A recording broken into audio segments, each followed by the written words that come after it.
Hi, my name is Mary Wheeler, and my favorite PEZ is the Slinky Dog from Toy Story because that is my favorite Disney movie. Hi everybody, I'm Bethany.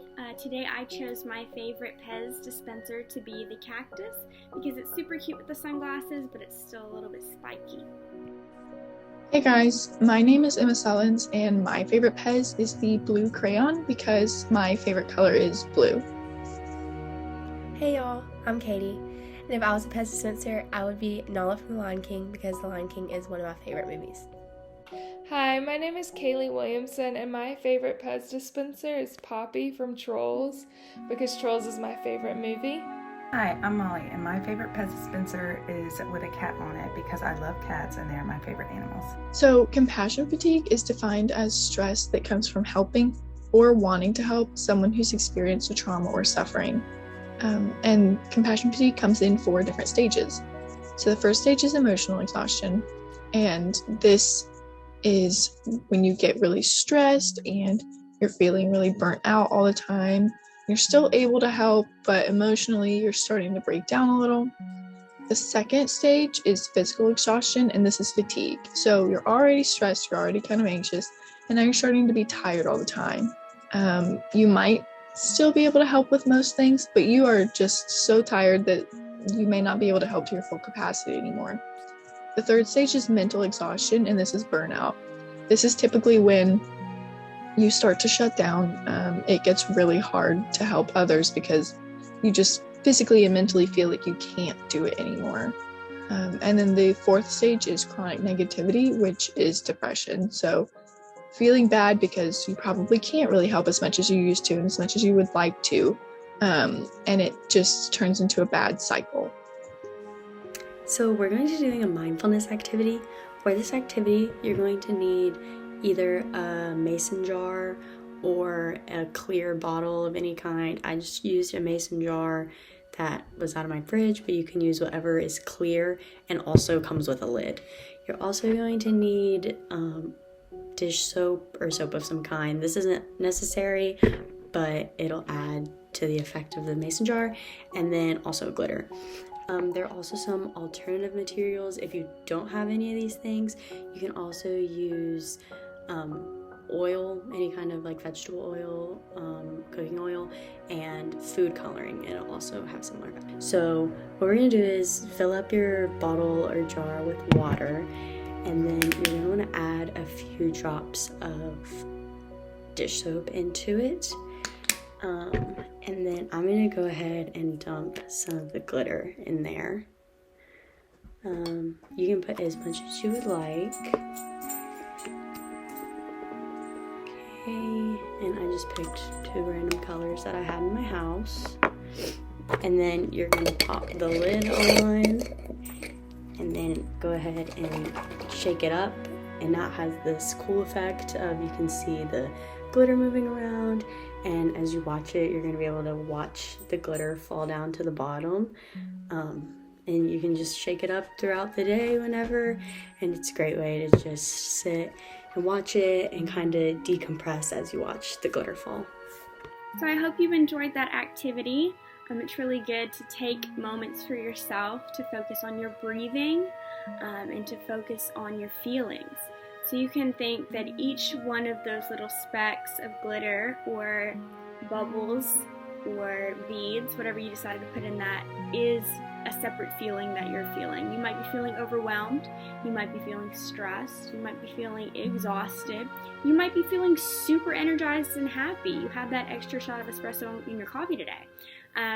But you focus on each of those emotions as they're falling down and settling down at the bottom. It's kind of just a reminder that you breathe, you take a moment for yourself, and at the end of the day, it's going to be okay. So they're all going to settle down at the bottom, and you'll have it all together, your anxiety, your feelings of exhaustion, but also you'll have those wonderful moments, that funny joke you heard, and the memory that you made today with maybe who you're taking care of, or maybe someone that's just a friend, a good day. And this is a super fast, simple activity, and once you've made it, it's something you can pick up throughout the day, take a minute for yourself, take some deep breaths, watch your emotions fall and settle, and just ground yourself and find some peace. But I hope this activity helps you guys. Super simple, super fast, and hopefully things that you've had lying around the house. The next activity that we're going to do with y'all is called Healing the Healer. And this is a mindfulness journaling activity, so all you'll need is a piece of paper and something to write with. And even if you don't have those, you can kind of just think about your answers and self-reflect. This activity consists of 3 steps that build on each other. I'm going to cover the first 2 steps, and then Katie's going to take over from there. Step 1 is to establish your meaning and purpose. And some questions that you can think about or ask yourself in order to do this are, why do I want to be healthy? What matters to me? What do I value? And why do I want to make a change?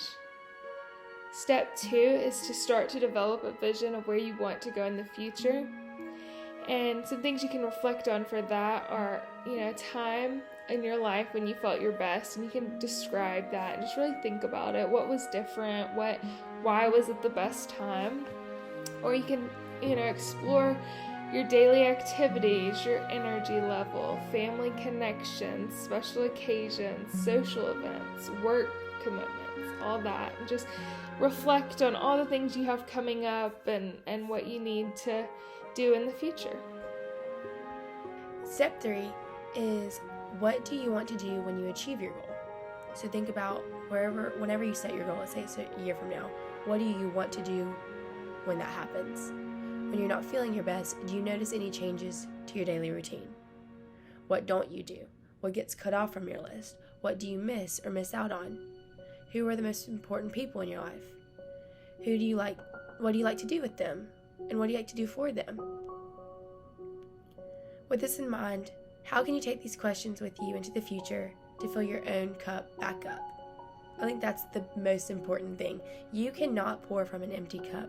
And these questions are so important to ask yourself, because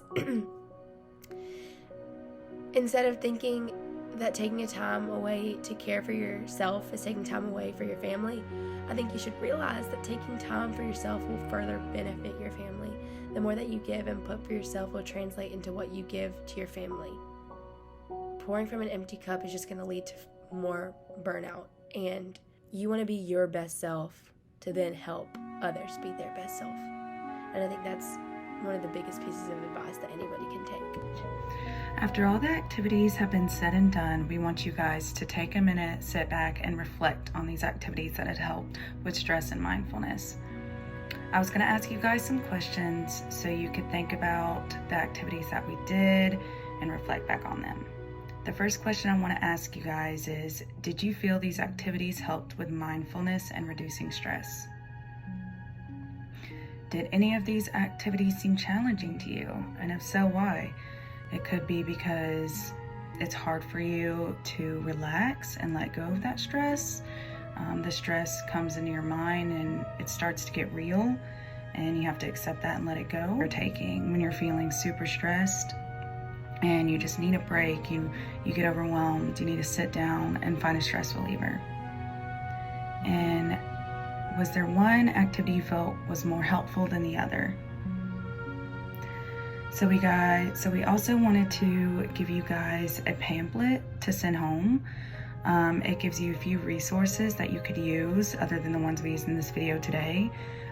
We gave you instructions about a Breathe to Relax app, and basically you just download it on your phone, and it gives you relaxation exercises, and it's free, and that would be very helpful if you're on the go and you need it. We also gave you some prompts about journaling, so if you grab a little journal, we gave you some questions that you can answer. It takes about 5 to 10 minutes. Sit down and let your feelings out for the day and answer these questions. That will help you come to realize, what's important about your day, what's stressing you out, how to resolve these.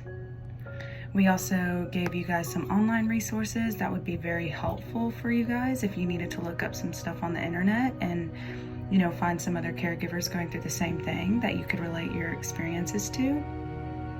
And then we also linked a journal article that you could read to help dive deep into the caregiver burnout, and we want to help tackle taking care of yourself. If you guys have any questions at all, we would love to answer them. You can grab our emails from your supervisor. We gave them to them. And thank you so much for listening.